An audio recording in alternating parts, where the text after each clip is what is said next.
Welcome to the Panic Room, where we talk about all things panic-inducing. I am the Queen of Panic. Warning, some episodes may contain content that may be disturbing to others. Viewer discretion is advised. Now let the games begin. To set the stage for this story, we must go back to the far-off year of 1988. The location is the Cascade Mountains of Oregon. I was 10 years old, and with me was my mom, dad, best friend, and our golden retriever, Amber. We were very much an outdoor family, and had many camping trips before this and since. But to this day, when I think about it, I still remember the terror I felt that weekend so long ago. After a brief talk with my father recently, it kind of came back to the front of my mind. He also was able to fill in a few details that I had forgotten. This holiday was like many others. We packed up the station wagon with everything we would need for a hike into one of our favorite lakes to camp at. To make this trip even more exciting for me was the fact it was my birthday weekend, and I got to pick this lake. After we arrived at the trailhead and got our packs on, my dad got his sidearm out and strapped it on his belt. In Oregon, open carry was permitted in national forests, and my dad always had a gun on his hip while in the woods, which always added a sense of security. We had a close call with a bear one time, in which it came in handy. The lake was about a 4-mile moderate hike in through some thick forest, but the trail itself was well maintained and was never very busy, so it was going to be a very pleasant hike in. We started off on our hike, and back in the 80s, it was not uncommon to have your dog off the leash on the trails in the forest. So we let Amber run and do her thing.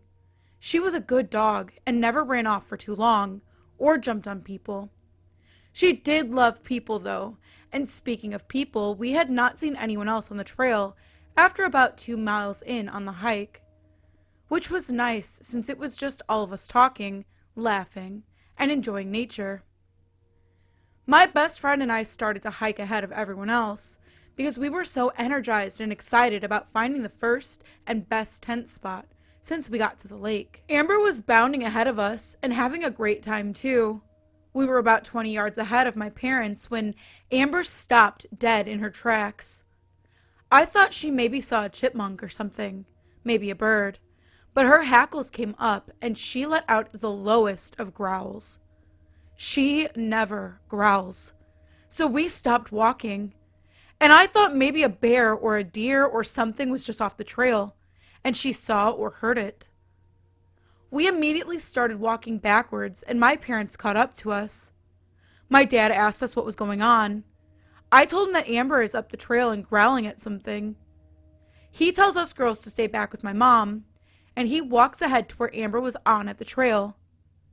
My dad gets up to her and looks around. I hear Amber whimper a bit while looking off the trail. My dad comforts her and calls her back and walks back to us. He says it must have been an animal, and he did not see anything right off the trail or right up ahead of us. He says to let him take the lead and we continue to hike. It did not take long before it was forgotten, and Amber and the rest of us were all having a good time again. We arrived at the lake, and much to my delight, there was no one else there camping. The water was clear and blue, and the shade from the trees made the whole scene just perfect. My friend and I found the best spot to set up our tent, and my parents followed suit. After we had camp set up, my folks went off to fish down the hill, and my friend and I took off with Amber to walk around to the other side of the lake to catch salamanders. We only made it about 1/8 of a mile when Amber stopped and started to growl. We stopped and looked around and heard brush rustling. Then, right in front of us, a man walked out of the trees. Amber stayed right by our sides and started to bare her teeth. He was taller than my dad, so at least 6'4", was very skinny, but had very broad shoulders. He was clean cut and was wearing black jeans and a white polo shirt with loafers. I mean, he did not look like he had just hiked at all or was even dressed for the outdoors. He almost looked like he came out of church. We just stood there trying to process the situation when Amber began to bark. The guy just stood there, not moving. Then he smiled, like the creepiest smile. It felt like someone who thought that was what a smile was supposed to look like. Amber kept barking, and this got my parents' attention. They looked up to us and called us to come back. We complied and started to walk back towards them. My dad met us halfway and told us to go back to the campsite, and he was going to talk to this guy. We got back to our camp, and my mom sat with us. I could hear my dad asking if the guy needed help, or was he a fellow camper who had just set up camp away from the lake. My dad was being polite and calm, but I could see he was on guard and trying to feel out the situation. Now is the time to mention that my dad was ex-army and can be very intimidating when needed. The conversation continues. The guy told my dad he was just on a walk and did not mean to intrude on us. The guy says goodbye and walks back into the woods. My dad walked back to camp, sat down, and told us that he thinks the guy may just have been a yuppie camper and does not know much about the outdoors. But my dad said that he got a weird vibe off him and will be keeping an eye out for him. Amber stayed by our side and was calm, yet she kept looking towards the direction the guy went. A bit more time goes by and we have a nice campfire going and the sun was starting to set. We cooked some dinner and made s'mores afterwards. My friend and I decided to go to our tent and read some books and tell each other some scary stories. Amber followed us to the tent and laid right outside of the door. My parents walked down to the lake to sit, have a beer, and just chill. They were never more than 50 yards away. Not long after my parents walked away, I hear Amber start to growl. Then we hear footsteps coming from the woods behind our tent. My friend and I turn off our flashlight and go quiet to listen. The footsteps stopped at the edge of the woods. We then hear heavy breathing and a grunting sound. Amber starts to bark, and we then hear the footsteps retreat to the woods. Amber whimpers a bit, and I then hear my parents walking back to the camp. I go out and tell them what happened. My dad said that they heard Amber barking, and that is why they came back up. I asked my dad what we should do, what is going on, and if that strange guy was the one to be creeping around. He tells me that we will see about moving camp in the morning, since we will have 3 days left on the trip, and nothing has happened to warrant just leaving. But he said we will play it by ear, and just be a little more vigilant. And if something changes, we will decide what to do next. He tells us to try to get some sleep, and we all turn in for the night. The next morning, we get up and have breakfast. After breakfast, we head down to the lake to fish. It was a beautiful day, and we were having so much fun. The events from the prior day were almost forgotten. We decided around lunchtime that we would go for a short hike to the waterfall that is up from the lake. We were gone for only about an hour, and when we came back, we found our tents opened and our sleeping bags drug out on the ground. My dad tells us to hang back with Mom, and he goes to investigate. He comes back and says nothing is missing, but it was not an animal that did this. He says that we should break camp, hike back to the car, and find another spot to camp for the next couple of days. I could tell my dad was not wanting to frighten us, but I heard the urgency in his voice. I was very disappointed, but if it meant we could enjoy the rest of the trip and not worry about some creep messing with us, then it was worth it. We broke camp and started our hike back. Dad was in the lead, and we were double timing it, and we made it back to the car in record time. As we walked over to the car, we see that one of our tires was flat. Not a big deal. We always had a spare, but when my dad bent down to start taking the lugs off, he swore. It was not just a flat. Someone had slashed the tire. Dad changed that tire in record time, and we threw everything into the car. And he goes to turn the car on, but it wouldn't start. Dad swears, gets out of the car, and pops the hood. He says, "Shit, It turns out someone took our spark plug wires. Old cars like that, Chevy wagon, did not have internal hood releases. You could just pop the hood from the outside. Dad slams the hood, says some very colorful words, and kicks some rocks. We were stuck. And no one else was at the trailhead. We were stranded. My parents are calm under pressure, and after a few minutes of discussing it, it was decided that Dad would start walking down the road until he could hitch a ride to town and go to the auto parts store.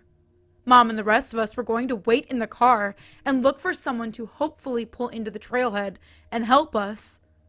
A few hours go by, and no one has come to the trailhead. It is getting hot, and we are hungry and tired. My mom makes us some lunch, and we go sit under a tree to cool off. Amber is by our side and was calm. But then we hear a voice. Amber leaps up and starts to whimper. The creepy guy from yesterday comes down the trail and is asking my mom if we need help. My mom tells him we are fine, that it is being settled, and my dad will be back soon.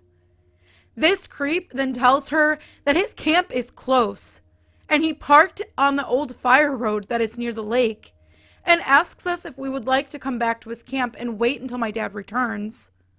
Mom sternly tells him no, that we will just wait here and thank you anyway. He does not like this. He tells my mom that it is not safe out here for a pretty lady and two young girls. My mom, like my dad, is no pushover, and asserts herself again that we do not need any help, and to please leave us alone. The guy just stands there, smiles wide, and then just turns around and leaves. My mom is visibly shaken, and us girls were just a bit scared. My mom comes over to us and tells us that we need to stay close, do not wander, and that we will be okay. My friend and I are really kind of freaked out, and are just hoping my dad will make it back soon.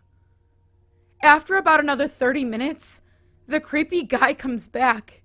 This time, though, he is not alone and has a slightly younger guy with him. The other guy is dressed as a yuppie camper and had a very stern look on his face. My mother stands her ground as they approach. Amber starts to low growl, and her hackles go up.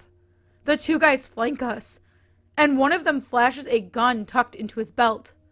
The older guy tells us that we need to go with them, and that they are not asking. My mom backs up next to us, and without taking her eyes off of them, reaches to her belt and pulls out her Bowie knife. My mom said we will not be going, and that they need to leave now. The two men did not even flinch at this, and said that we will come with them or they will hurt us. At this moment, though, Amber goes from just growling to barking, and puts herself in between us and them. This makes the guys stop. My mom yells that they need to leave now. They start backing up, and at that moment, we hear a truck pulling into the trailhead parking lot. At the side of the truck, the guys start to walk away fast and disappear into the tree line. The truck was a forest ranger, and he had my dad with him. My dad jumped off of the truck and ran over to us, asking if we were okay. The ranger came over and asked who those men were and if we were okay. My mom explained everything while my dad hugged us girls and told us that we will be okay. The ranger takes off to go looking for the men. My dad tells us that he was about 5 miles from the town when the ranger picked him up and then took him the rest of the way to get the part for the car. He then drove him back to our car. After hearing what happened, my dad was pissed and wanted to find the guys who tried to kidnap us and then had been terrorizing us for the past 24 hours.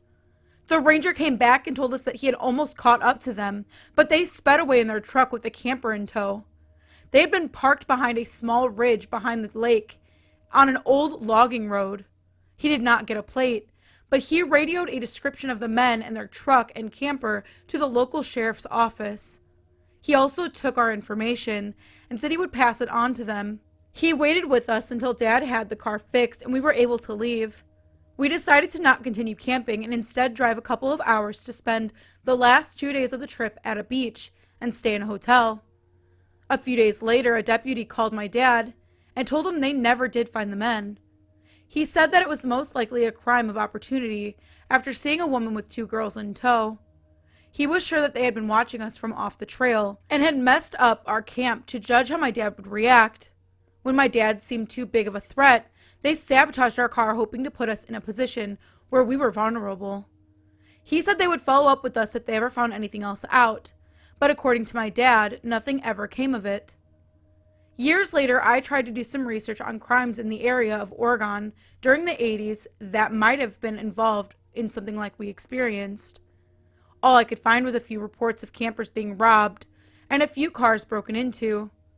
There was one case of a young lady and her dog going missing from the area near there, but it was never determined what had happened to her, or even if it was something bad or she just ran away. I can tell you that we did go back to that lake a few years later, and we had a very uneventful camping trip.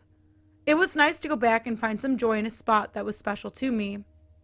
I really hope those creepy guys never hurt anyone, and maybe were caught for other crimes. I will never know, though.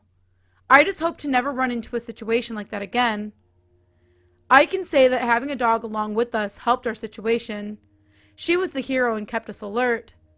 Amber went on to live until she was 12 years old and passed with her favorite people around her. Remember to stay safe, stay watchful, and it never hurts to have a sweet, brave dog with you. Back in 2016, my friends and I, for the longest time, had been itching to go for a camping trip to our local camping site in the Los Padres National Park in Southern California. When we found the perfect weekend to go that didn't interfere with any of our work schedules, we set the date. 3 days before the trip, we found out we were going to get hit by the El Nino rainstorm. Us, being the type of dudes that we are, didn't care if we got hit by the storm while camping. So we packed up our cars and made the 45-minute drive to the campsite. The campsite was a family-friendly one, where there were about 100 camping lots that circled around the clearing in the forest.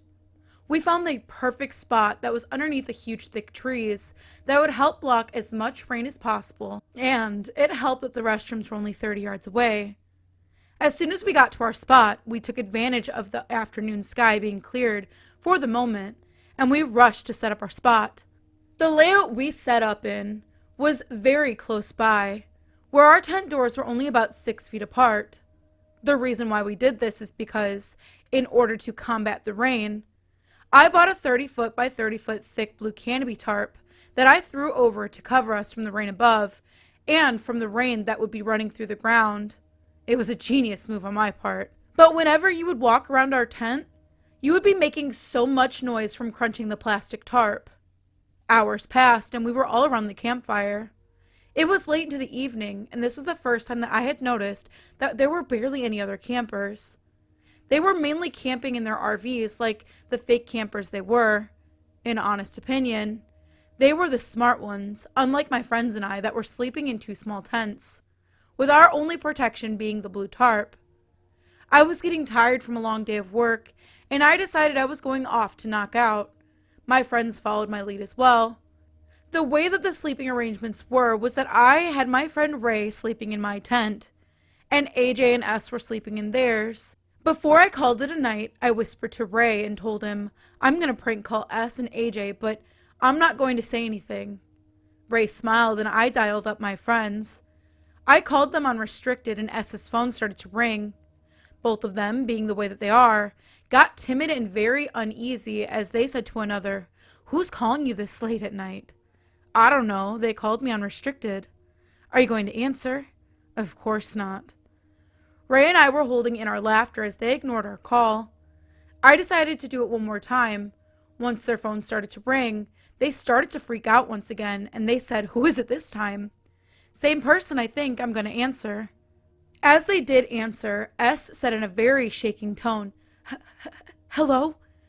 Ray and I had to hold in our laughter as we kept as quiet as possible, not wanting to make any noises that would give us off that it was us. I held the phone close to my mouth as I began to breathe heavily in a murderous way.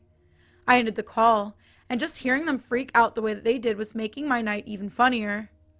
Me, being the idiot that I am, called them one more time, and this time, S picked up the phone immediately and said in a tough voice, Look, whoever this is better stop.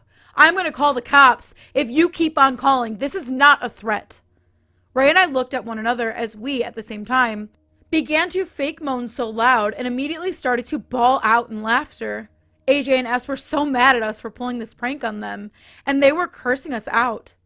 Me, finally calming down from laughing so loudly, told the boys, "Good night, I will have pancakes ready in the morning." Since I fell asleep relatively easily, I was out in a matter of minutes, while Ray, AJ, and S were up for a while longer. I was the first of my friends to wake up in the morning, and as I promised, I had the pancakes already cooking by the time anyone else woke up. The smell of me cooking woke up my friends, and one by one, they got out of their tents. As we were eating, AJ spoke and said, "Hey Jay, the prank that you pulled last night went a little too far." "Yeah, you had us ready to run to our car to take off." Me, feeling a bit guilty, apologized and said, "Sorry guys, my bad." "Yeah, it's one thing to prank call us like that, but then to walk around our tent and then go inside it in the middle of the night is totally off limits," S said. Me, not knowing what they were talking about, said, "What do you guys mean?" "Come on, still with the jokes? You were the one that was walking around our tent and you walked in." Ray spoke up and said, "That wasn't Jay who was walking around. I thought that was you two getting your revenge on us for scaring you." "That wasn't us doing that. It was you two." So to explain, after I fell asleep, about an hour had passed where Ray, S, and AJ were still up, and all was quiet in the forest until the sounds of footsteps were heard stepping on our blue tarp that was on the ground. At first, my friends thought that it could have been just a forest animal wandering around, but the heavy footsteps were a dead giveaway that it was a person. As they described, the person was walking around all our tents, making constant figure eights. The person would place their fingers on the tent's fabric, then run them up and down. The footsteps finally stopped after a couple of minutes, right in between our tent doors. The three of them were already having their hearts pounding out of their chest. It was silent for a long moment, until the sound of a tent zipper being slid open. As AJ says, the tent's door was only opened halfway, but it was too dark to see anything clearly.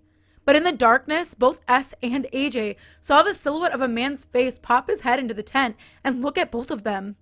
AJ and S faked being asleep the entire time, but they kept their eyes locked onto the man. The man then opened the tent fully and walked inside the tent, just standing at the entrance. The man didn't say a word or do anything, just watched the both of them laying in their sleeping bags.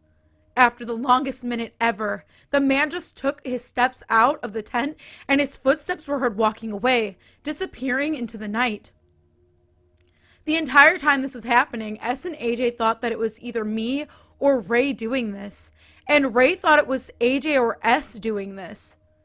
Back to us arguing back and forth at the breakfast table, we were interrupted by a man walking to our campsite, and he said, "Good morning, boys. How'd the four of you sleep last night?" This man spoke in a smoker's voice, as if he had been doing that for all of his 45 years of being alive. He wore a dirty, sweat-stained t-shirt that looked more gray at this point, and his blue jeans looked as if they had never been taken off of his legs. He smelled like liquor, not a good sign at 8 in the morning, and his words were just mumbled around. We didn't say a word to this guy, as he then asked us if we had any cigarettes to spare him. I said that we didn't smoke, and he said, "Oh, well, if you boys want to visit me in my RV, just stop by any time." The man continued to walk away, towards the restrooms, and once he was done using it, he walked back to our campsite. He didn't say anything this time, but he looked at us and gave us this nearly toothless smile, and he walked back to his RV. I took note of his RV, as it was the only RV that stuck out as being dirty and more run down than the others. We quickly summed up the man was a person who was walking around our tents last night, and S and AJ now remembered that they smelt liquor from the person who was standing in their tent. We all agreed that we would keep an extra eye out on this guy, and if he did spend another night, we would most likely report him to the park's rangers if he tried anything else. When it was around lunchtime now, the man came back, not to use the restroom, but to just talk to us. "So, are any of you boys interested in buying an RV? You all can go check it out right now and see if you want to buy it. I don't need it anymore since my wife left me. Just check it out, the inside of the RV." "No, we are good, sir," I said with a visible threatening tone. The man seemed to notice this and he walked away. The man did end up leaving a few hours before sunset, but the entire time that he was there, he kept glancing at us. The man had his RV about 50 yards away from us, and I noticed that he had the restroom right next to his RV. Why did he make an effort in walking all the way over to our campsite to use our restroom? Also, why did he even use ours if RVs come with restrooms installed in them? Whatever the man wanted, we were just glad that we were about to enjoy the rest of our weekend without him. I'm not sure if I'm in the right place, but I've held this story in for the last 6 years because it sounds crazy, and I got told not to talk about it. I went camping 6 years ago with a now ex-boyfriend of mine. The campsite we picked was beautiful. We were able to drive in through some of the rough trails. The spot we picked was next to some hiking trails that weren't very far from some sort of natural hot springs and a huge waterfall. We were in the middle of nowhere. Absolutely no one was around. We set up camp next to the car, went hiking, soaked in the hot springs, came back and had dinner. It was all very normal until we woke up the next day. I need to give you some context as how we slept that night so you can understand my confusion. Before we went to sleep, we put our food cooler and stereo that we brought in the car and locked it. I put the keys in the front pocket of my backpack and put the backpack next to my sleeping bag on the far side of the tent, away from the door of the tent. My boyfriend at the time slept nearest the door of the tent with the gun next to him. We woke up the next morning and I felt fine. I had slept hard, and from inside the tent everything seemed normal. When we got out, our campsite was absolute chaos. The fire pit we had made was ruined. The cooler had been thrown and the food was scattered all over the place. The stereo was smashed to pieces lying next to a tree. All of the car doors were open, including the trunk. We stood there for a minute in silence, just taking everything in. The woods felt off now. It was quiet and not the beautiful campsite I saw yesterday. Everything about those woods felt wrong now. My ex accused me of not locking the car the night before and that an animal had gotten into our stuff. I promised that I had locked it and went into the tent to grab the keys from my backpack, but they weren't there. I found them later on the ground right next to the car.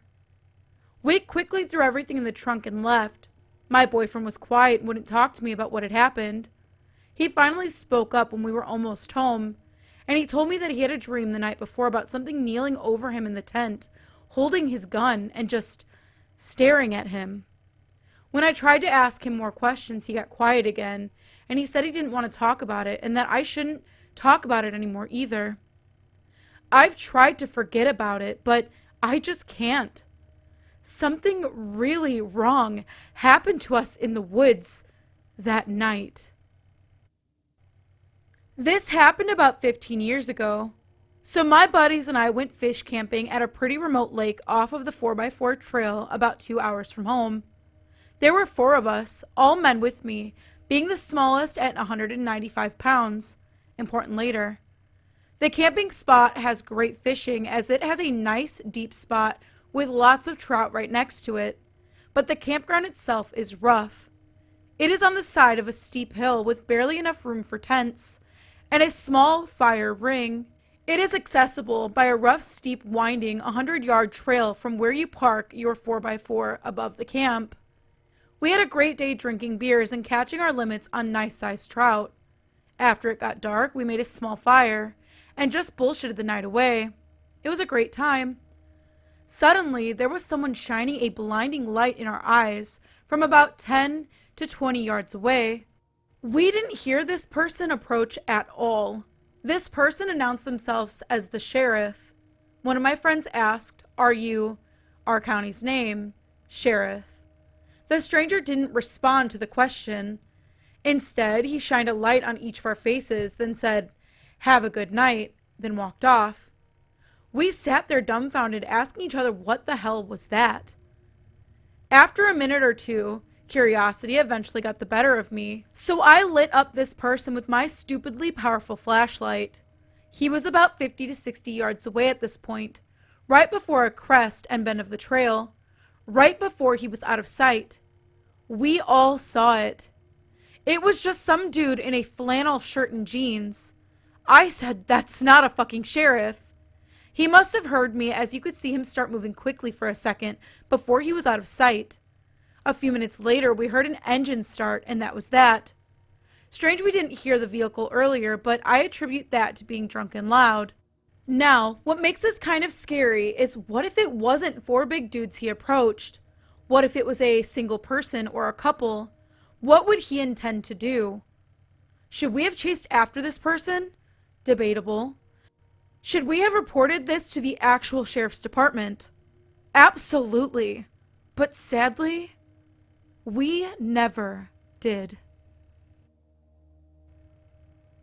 My friend, 25 female, from college, told me a harrowing story that happened to her and her friends in high school. She is from Buffalo, New York, and often went on camping trips to local, upstate campgrounds. When she was a senior, her and 4 of her friends went to a campsite fitted with rows of cabins on the water that people could rent. As the sun went down, the girls noticed that their neighbors, a few cabins down, a group of guys similar in age, were playing music and grooving around the campfire, drinking beers. One of the guys asked them all if they wanted to join. When they got over there, they started hanging out with the guys. Everything seemed completely normal, and they were having a fun time. As the night progressed, one of the guys there started to get blackout drunk, and eventually pulled out a revolver that he said belonged to his dad. He started waving it around and playing with it. This obviously freaked everyone out, his own friends included. Eventually, he started pointing the gun at his head and laughing, while his friends were yelling at him to put it away and how it wasn't funny. The girls at this point were fairly disturbed and told the guys that they should get back to their cabin and said their goodbyes. When they got back to their cabin, they all talked about how freaky that was and expressed concern for the drunk guy. They then moved on to other topics of conversation, but forgot about it for the time being. A few hours later, sometime in the middle of the night, they heard a loud bang coming from the other direction of the neighbor's cabin.